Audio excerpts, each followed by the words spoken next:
ऐसी कुछ कहानी है दो बच्चों की, मुकुल और बिट्टू की। दोनों का घर एक ही शहर के एक ही मोहल्ले में है, लेकिन दोनों में जमीन आसमान का फर्क है। फिलहाल के लिए दोनों एक साथ खेलते हैं। मुकुल हर रोज बिट्टू को बुलाने के लिए उसकी झोपड़ी के बाहर जाता है। बिट्टू आजा, खेलना है कि नहीं? बिट्टू बाहर आया। चल मुकुल खेलते हैं, बहुत मजा आएगा। बच्चों के दिल में पाप नहीं होता है, वो दोनों तो बस दोस्त हैं। लेकिन कल से दोनों स्कूल में भर्ती होने वाले हैं, इसीलिए शाम को मुकुल की माँ सविता ने मुकुल से कहा, मुकुल तुम उस बस्ती में जाना बंद करो, कल से तुम्हारा स्कूल शुरू होने वाला है। लेकिन माँ वहाँ मेरा दोस्त रहता है बिट्टू। वो बस्ती में रहने वाला गरीब गंदा लड़का तुम्हारा दोस्त है? ओहो देखो मुकुल, हम लोग अमीर हैं, अब तुम बड़े स्कूल में जाने वाले हो, अब तुम उस गरीब लड़के से खेल नहीं सकते हो। सविता ने तो मुकुल को मना कर दिया। मुकुल ने चुपचाप बात मान भी ली, लेकिन बिट्टू की माँ रमा बिट्टू को यही बात समझा नहीं पा रही थी।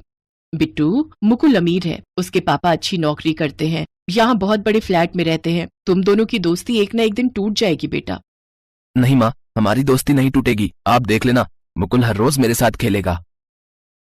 बेटा कल से तुम्हारा स्कूल शुरू हो रहा है और तुम सरकारी स्कूल में जाने वाले हो, मुकुल अमीरों के स्कूल में जाने वाला है, समझा करो बेटा।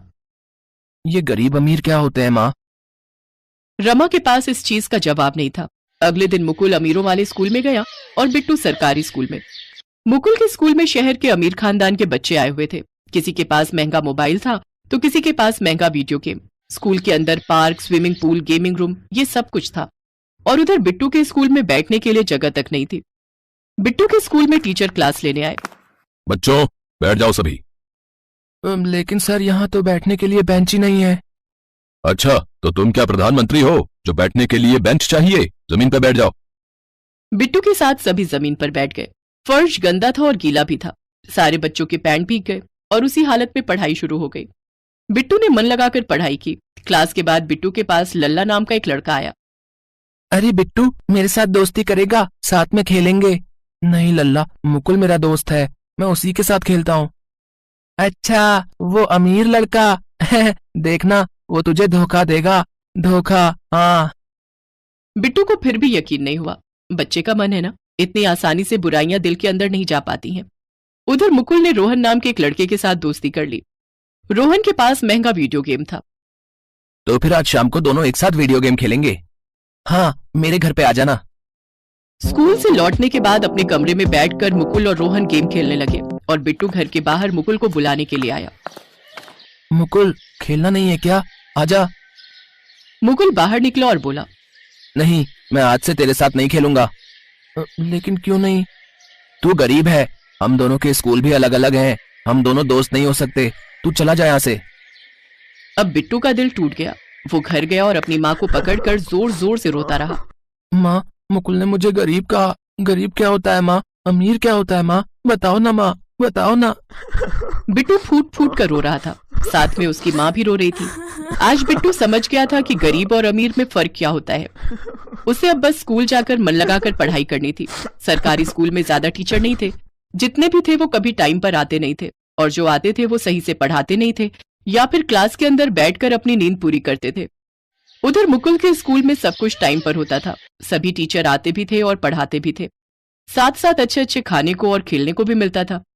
इन सब के बीच में मुकुल बिट्टू को भूल चुका था और बिट्टू पढ़ाई कर रहा था। उसे गरीबी से मुक्ति चाहिए थी। इतने में एक दिन टीचर ने कहा, बच्चों हर साल शहर में स्कूलों के बीच में एक कंपटीशन होता है, उनमें आप में से कोई भी हमारे स्कूल की तरफ से एग्जाम और क्विज में बैठ सकते हैं, लेकिन कोई फायदा नहीं है, आज तक हमारा स्कूल कभी जीता नहीं। लेकिन इस बार हम जीतेंगे सर। जीतेंगे? लेकिन कैसे? तुम्हें पता भी है कि मॉडल स्कूल के लड़के कितने स्मार्ट हैं, वहाँ कितनी अच्छी पढ़ाई होती है। वो सब मुझे नहीं पता सर, लेकिन माँ कहती है कि मेहनत और लगन ही सफलता की सीढ़ी है। मैं मन लगाकर पढ़ूंगा, कुछ भी करूंगा, लेकिन मैं ये मुकाबला जीत कर ही आऊंगा। मैं दिखा दूंगा कि हमारा स्कूल भी जीत सकता है। शाबाश, ये हुई ना बात। ठीक है, मैं खुद अलग से तुमको पढ़ाऊंगा। बिट्टू को देखकर टीचर में भी जोश आ गया और वो बिट्टू को अच्छे से पढ़ाने लगे। उधर मुकुल ने भी अपनी स्कूल की इस प्रतियोगिता में भाग लेने के लिए नाम दर्ज कर दिया, लेकिन उसका ध्यान नए दोस्तों के साथ मस्ती करने और वीडियो गेम खेलने में ही था। और आखिरकार मुकाबले का दिन भी आ गया। बिट्टू और मुकुल आमने सामने आ गए। दोनों एक दूसरे को देखकर चौंक गए और पहला एग्जाम शुरू हो गया।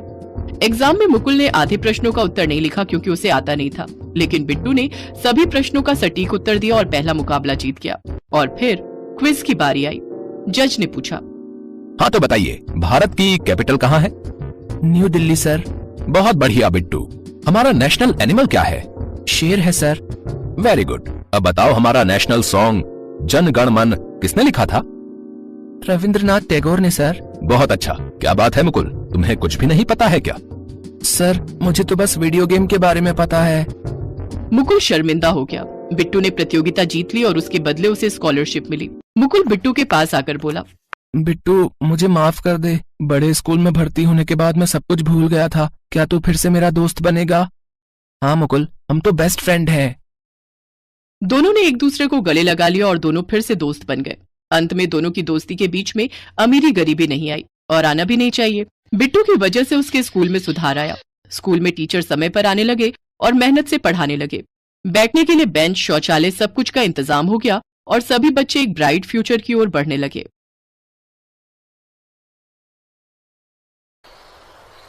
चंदनपुर गांव के स्कूल में पहली टीचर के बदले एक नई टीचर आई थी। सब बच्चे अपनी पहली टीचर अनीता को बहुत पसंद करते थे।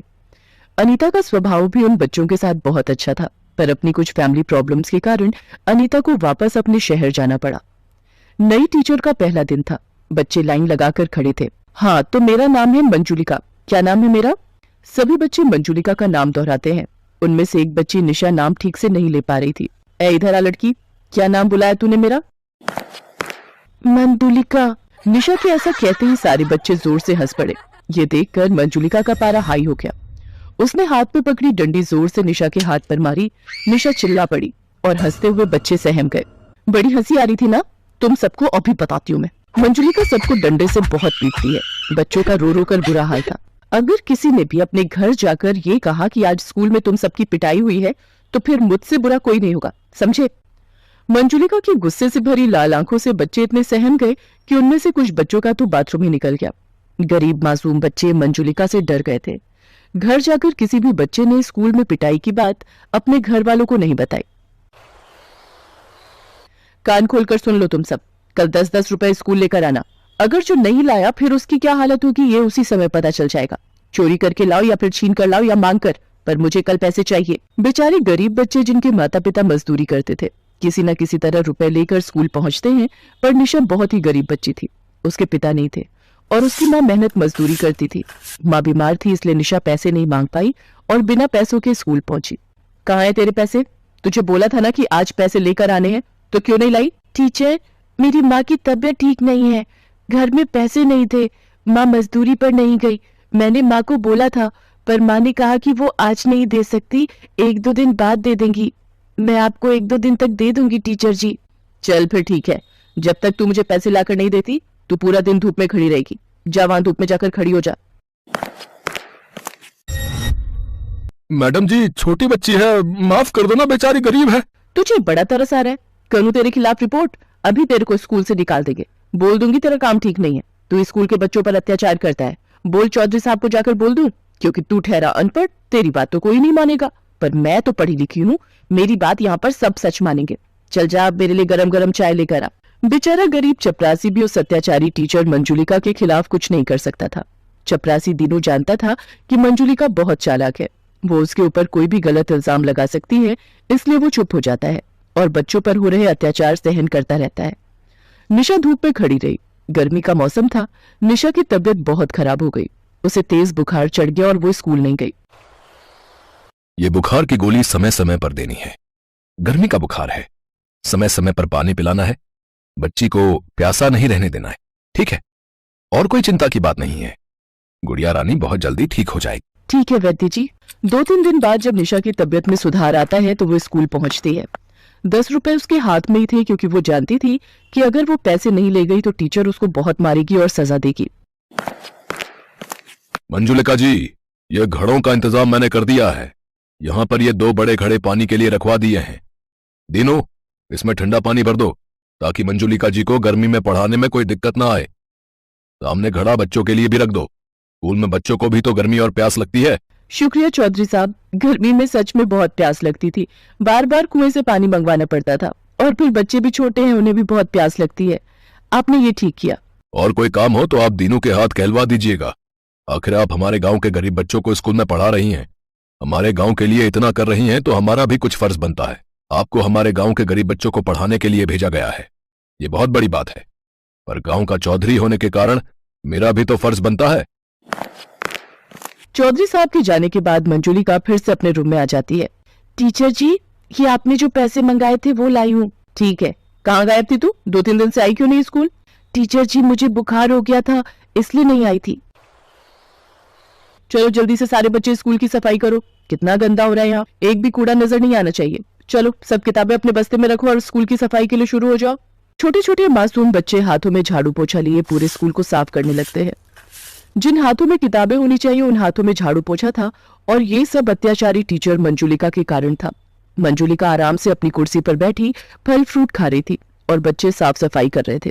कुछ भी कहो, चौधरी साहब के भेजे हुए आम और तरबूज हैं बड़े मीठे।